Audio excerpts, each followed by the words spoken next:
Interessante, a gente tá analisando aqui, parei para pensar sobre esse jogo contra o Botafogo, falei, cara, o que que deu de errado? O que que aconteceu nessa semana que o Renato tinha para treinar a equipe? Por que o time voltou tão mal? Por que os titulares atuaram em linha baixa? Por que o time do Fluminense não foi um time agressivo? Por que não jogou no campo do Botafogo? Por que aceitou essa pressão? E jogando diferente do que aconteceu nos primeiros jogos do Renato sob o comando. Lembrou um pouquinho o Mano Menezes na sua primeira e segunda partida. Eu lembro muito bem quando o Mano falou, não, o Fluminense vai jogar no campo do adversário, no terço final, porque ali você fazendo uma pressão alta, você rouba uma bola, você está mais próximo do gol.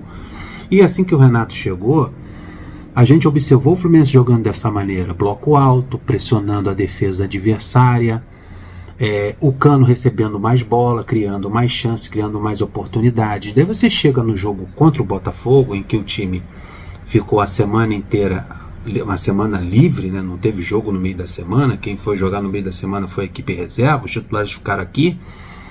Aí você vai jogar num clássico. Contra o Botafogo, o time vem com linha baixa, sofrendo pressão desde o início do jogo. O Fluminense não jogou pressionando a defesa adversária. Isso só aconteceu no segundo tempo, quando o placar já estava 1-0 e o Botafogo baixou suas linhas. Por que mudou? Por que fez isso? Outra coisa também que eu estava analisando, tudo que eu vi desse jogo contra o Botafogo, as deficiências da janela que o Fluminense construiu no início do ano, principalmente no setor defensivo. O único cara bom de bola ali, que você possa confiar, esse aí é o titular, esse aqui vai assumir a titularidade, esse aqui vai tomar conta do setor defensivo, ele se chama Thiago Silva, e é um veterano cheio de problemas físicos. Nesse momento não podemos contar com ele está machucado. É o único que você pode dizer assim, porra, o craque do time, aquele ali, aquele é o zagueiro, aquele é o cara, ele é um monstro.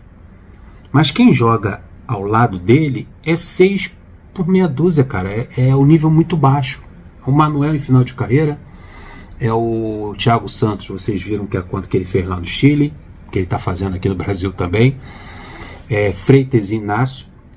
Freitas e Inácio funcionam muito bem em linha alta, quando o Fluminense está no campo do adversário, quando o Fluminense aperta a saída de bola do adversário, quando o Fluminense joga no ataque.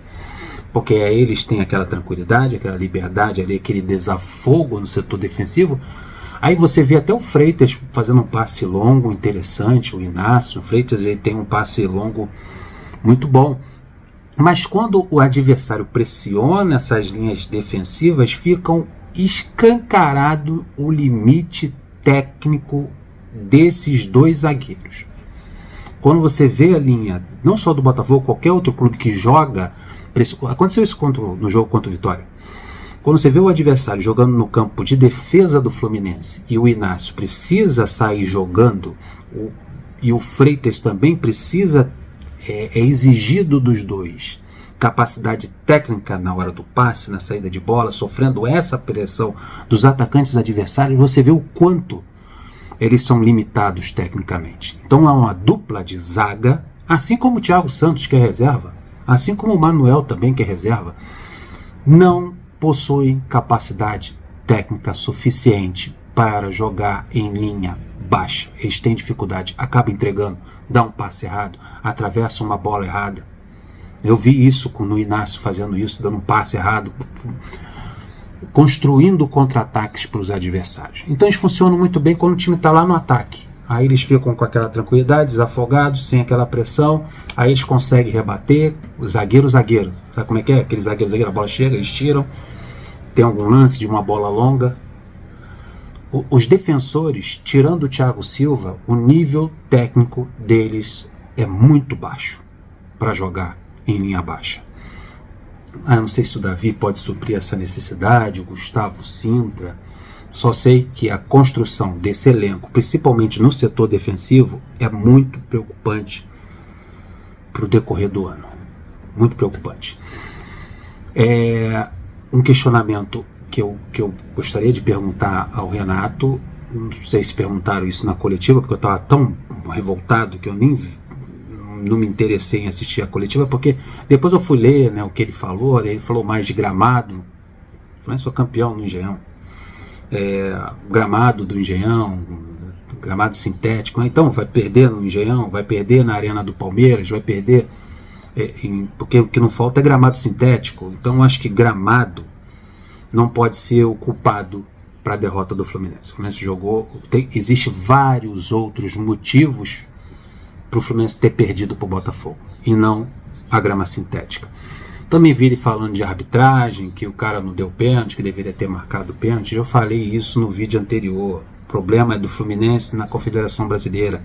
O problema é o Fluminense permitir que árbitros que prejudicaram o Fluminense várias vezes apitassem jogos do Fluminense. O problema é o Fluminense não ter ficado esperto no árbitro que foi suspenso na segunda rodada voltar justamente no jogo do Fluminense.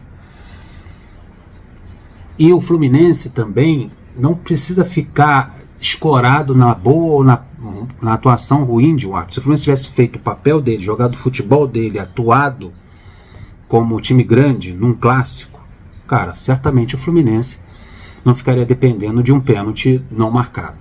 É sempre a mesma desculpa. É pênalti, não marcamos, não marcaram, nos prejudicaram, é gramado. O Fluminense tem que parar de dar desculpa, de criar desculpa, de criar justificativa para resultado ruim. O Fluminense precisa jogar futebol, precisa jogar bola.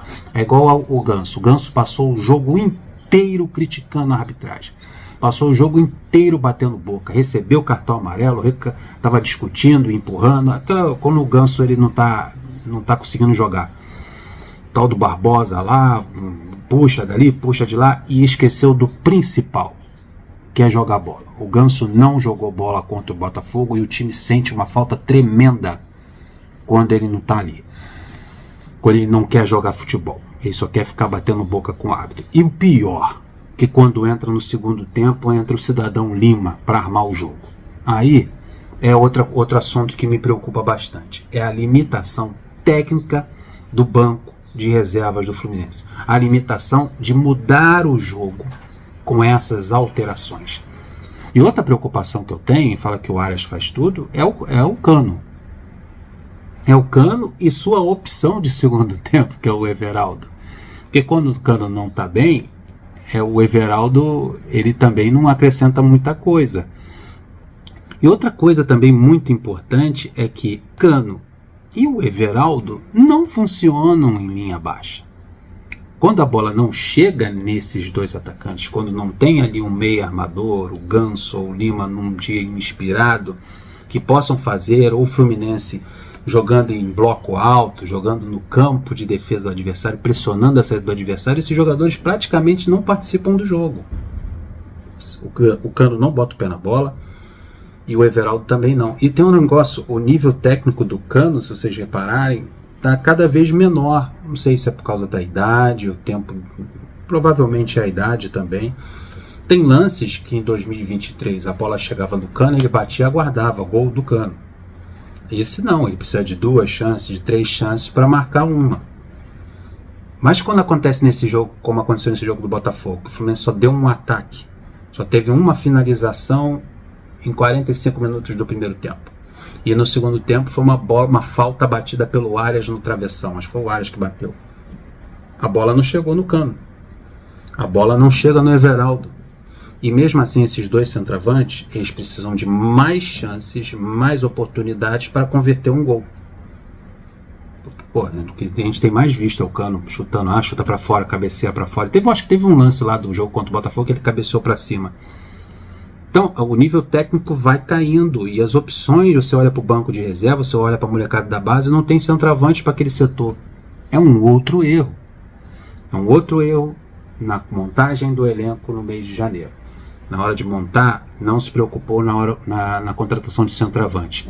Você vendeu o Cauã Elias, você vai e vende o John Kennedy, você vai e empresta o João Neto e você fica somente com o Cano, achando que o Cano vai ser o mesmo de 2023 e não será. E quando você vai se reforçar para esse setor, você traz o Everaldo. Aí é triste. Paulo Baia com opção de banco, Everaldo, Lima para o lugar do Ganso.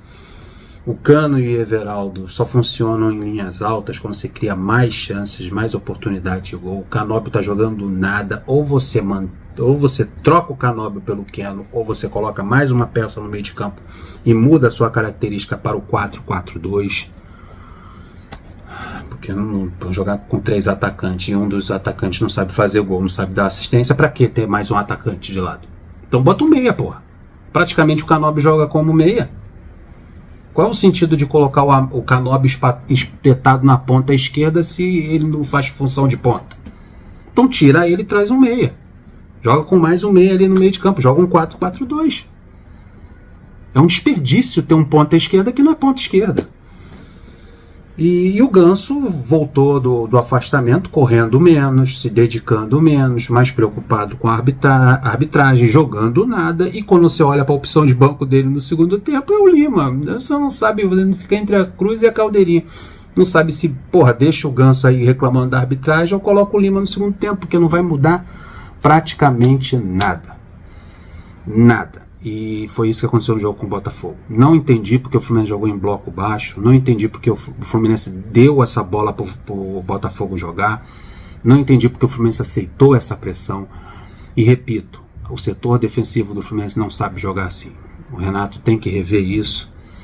Não vou nem pedir para ele treinar mais, porque ele teve um tempo para treinar e a resposta não veio no jogo seguinte. Eu quero ver o que ele vai fazer no jogo contra a Aparecidense. Vai colocar um time reserva, um time titular. Eu acho que seria um absurdo abrir mão da Copa do Brasil. E espero que ele também não abra mais mão da Sul-Americana. No jogo contra o São José lá na Bolívia, leva todo mundo, meu irmão. Mesmo que você bote um time reserva, mas deixa o Cano no banco, deixa o Ganso, deixa o Arias, deixa o Fábio. Precisar, coloca no segundo tempo. Mas não deixa mais aqui no Rio de Janeiro. Se é para deixar no Rio de Janeiro e não fazer nada no jogo seguinte, bota todo mundo lá em La Paz para ficar sem oxigênio. O que não pode é só o torcedor ficar sem ar. Flui!